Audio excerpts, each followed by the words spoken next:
Do this. Awesome. I'm not sure what my good side is. All right. I'll grab those trays out of the Okay, great. Awesome. Hi guys. So I'm Chef Cindy Mojica. I'm going to talk to you about chef life and being a chef and what that means in being a career. So let's start. Who am I? Who is Chef Cindy? Who's all of this? All right. So I was born in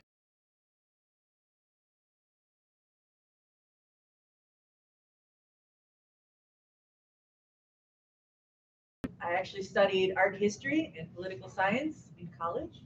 But while I was there, I figured out, hey, I really like cooking. And that's actually what I want to do. So I ended up studying and going to the Culinary Academy in California. Uh, at the time, it was the number 3 culinary academy in the country. It was CIA, which is in New York, Johnson and Wales, CCA. And I have over 16 years of culinary experience. And that means everything from being a chef, but also being a server, working a counter. I've washed dishes, I've done all of it. All right, so that's 16 years of doing everything like that in a restaurant. So, not everybody who is a chef or works in a restaurant went to culinary school. That's totally okay. I decided I wanted to go to culinary school because I wanted to learn super fast. And within a 1.5-year program, I learned a ton of stuff all very quickly. And I wanted to do upscale fancy food as quickly as possible as well through my career. So I worked in restaurants maybe 3-4 years before I even went to culinary school, and then just kind of kickstarted my career that way. Right? Things I learned in culinary school. I learned the French style of cooking. That is the basis of all modern cuisine. So all these words that we use, like sauté, sous vide, these are all French words, right? We don't think about them very much because we use them all the time. But they all come from French and the French style of cooking. I also learned how to make pastries and baking and bread. I am not a baker, okay? Bakers, chefs, patissiers, they're all different. Can a pastry chef cook a steak? Probably. Can I make some banana bread? Yeah. Can I do anything more advanced than that? Maybe not. Right? So it's all different skill sets there, but I got to learn some of the bases. I also got to learn butchery. You guys know what butchery is? What is it? Yeah, I cut meat, fish, all that stuff. So I got to learn that. I also got to learn different European style culinary, so German, Italian. Got to learn some Russian stuff. I also learned Asian cuisine, so Thai, Chinese, Vietnamese, all those different things. I got to learn all in one go. So it's kind of cool. Right? Other things I got to learn. They train you to be a chef, like a proper chef, tip top. So I got to learn how to manage a restaurant, budget for things like that. I also got to learn about wine. Now, in the state of Illinois, I believe if you go to culinary school and you are underage, you get to taste wine. And that really helps with your flavor palette because going to a fancy restaurant, right? Most of the time there's wine there, right? Yeah. So, do you guys know what a palate is? Palate is kind of your sense of flavor. So everything that you taste, take in, that's your flavor palette. Some people like spicy food, they have a spicy palate. Some people like sweets, they have a sweet palate.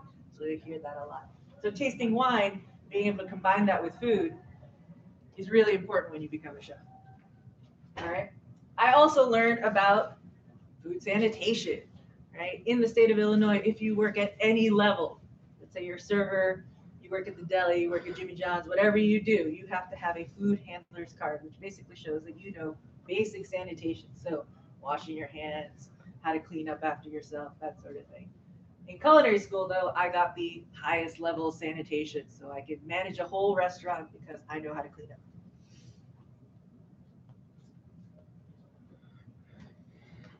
Oh, and there's me, fresh after culinary graduation. No glasses. And then this guy is actually a chef that was here in Chicago who taught me in San Francisco. So I've kind of come full circle all the way around.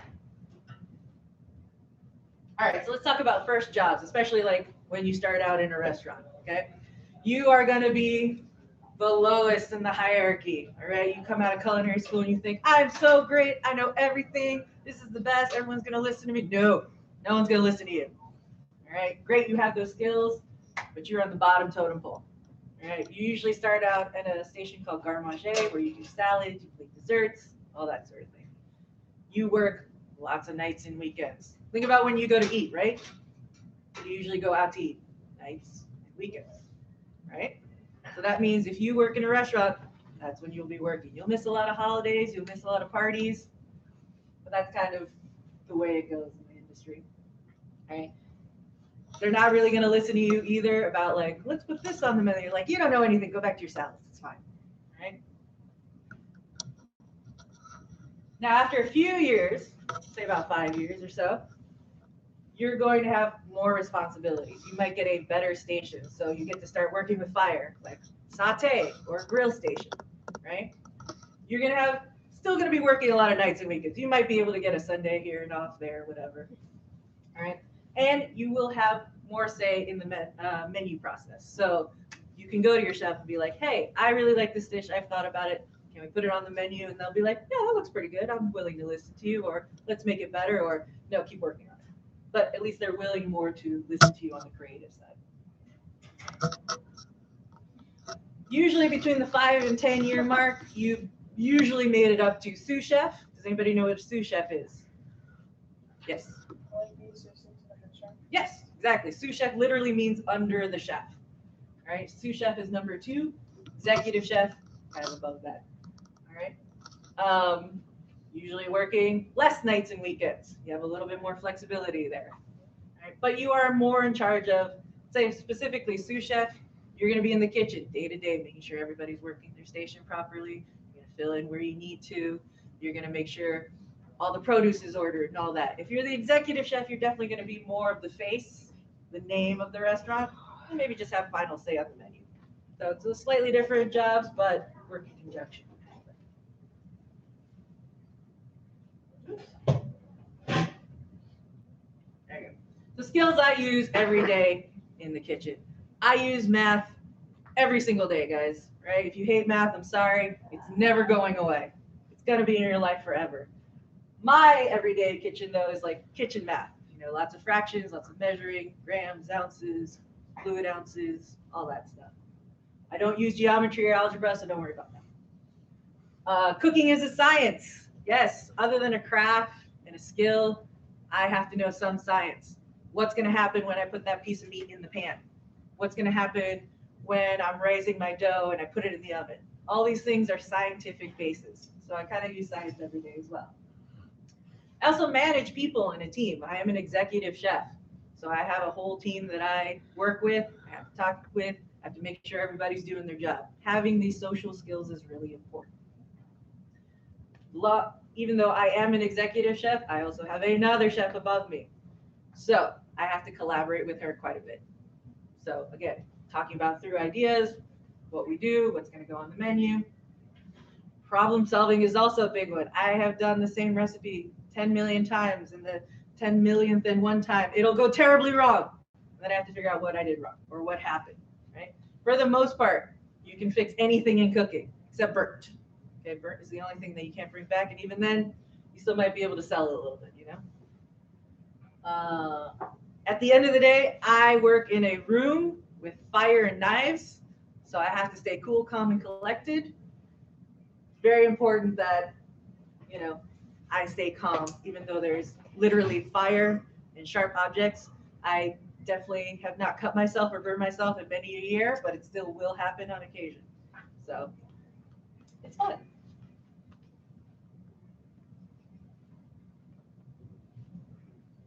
All right. So just because you want to be in the culinary world does not mean they have to exclusively work in a restaurant. Right? It does help to have that background, but there are other things you can do. So research and development chef is actually what I do. I work for a manufacturer that produces airline food. So I work with multiple airlines, and we create those little trays of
right, so I'm gonna move down here and I'm gonna show you what we can do with this mozzarella. Everybody just shift. You know where they are? I do not.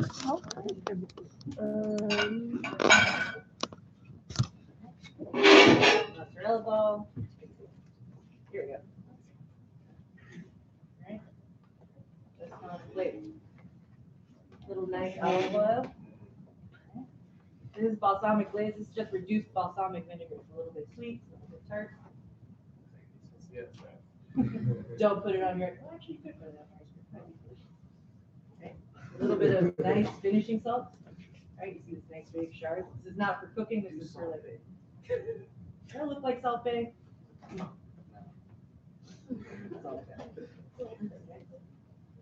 Do a little biscuits here. Boom. There's your appetizer. How simple is that, right? What's the cost? Pretty pricey. Oh, mathematician. Oh, I see. Omar. All right. Who's heard of caprese? Anybody? Caprese? Pretty popular. How about margarita? Yeah. What are the main bases of margarita? Yeah, same thing. Caprese is just a salad version of that. All right. So as you see, I'm slicing these. You can kind of see the layers that I've created right from that pulling. What I'm gonna do? Put that in my bowl. All right. Got some tomatoes. So guys, here's a tip for when you go shopping for produce. Right? When you buy a tomato, pick it up and smell it. It needs to smell like a tomato. Right? If it doesn't smell like a tomato, don't take that tomato. A peach should smell like a peach when you pick it up. A watermelon should smell like a watermelon when you pick it up. That's how you know something's nice and ripe and ready to go. This smells like a tomato. Just crazy because it's so not tomato season. Whoa, tomato wedges are, slices are huge. Now, one of my least favorite things, guys, when I go to a restaurant is when somebody puts a sprig of parsley or mint on the side of my plate. That is a waste of herb. I don't understand. Do you want me to eat it? Do you want me to look at it? Right? So what I like to do is I make sure I chop or slice my herb, sprinkle it on top, so that way you're actually eating it, right? And not just looking at it while it's on the side of your plate. Again, a little finishing salt, just to make it sparkle. A little olive oil.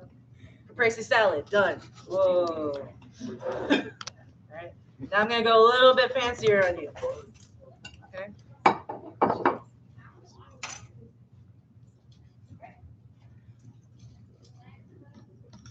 Right. I'm gonna do something a little more upscale. I've got peaches. No, it is not peach season. Okay. I'm sorry. They taste terrible. But it's the only good looking fruit that was out there. It's pretty sad right now. And I'm pretty sure we're fairly delayed at this point as well with the friggin' snow. Which I'm sure you were all excited about this morning. Right? I have prosciutto here. Who knows what prosciutto is? Looks like what's on here. What's on ham? Oh, on there. Yes, it is on there. It is an Italian cured meat. It is a type of ham. It's an actual whole leg that they hang in these barns at the top of mountains. Let the cold mountain air cure them down. It's amazing and beautiful and delicious. All right, got some prosciutto. And do a little mint. Here's another fun tip. Mint is actually related to basil. And the way you know that is the stems are all square. If you ever pick up a mint stem and a basil stem, you'll see they're square. They're not rounded. That's how you know they're related. So anything with a square stem is actually related. Do a little honey. Is that weird? Yes. It's going to be delicious. Absolutely.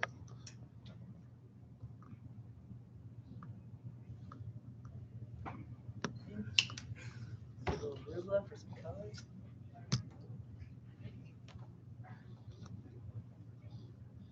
not the best looking arugula. All right. And there you go.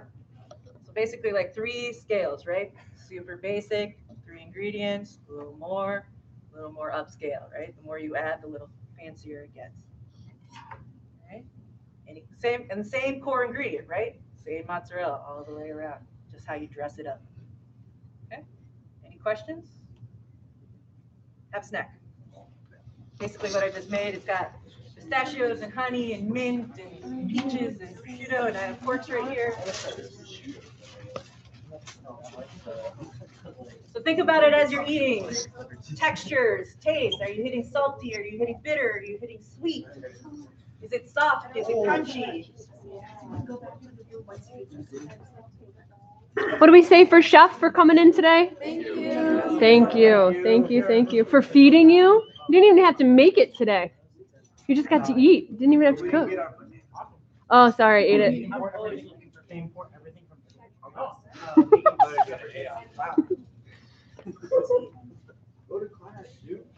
The company I work for is actually a couch. So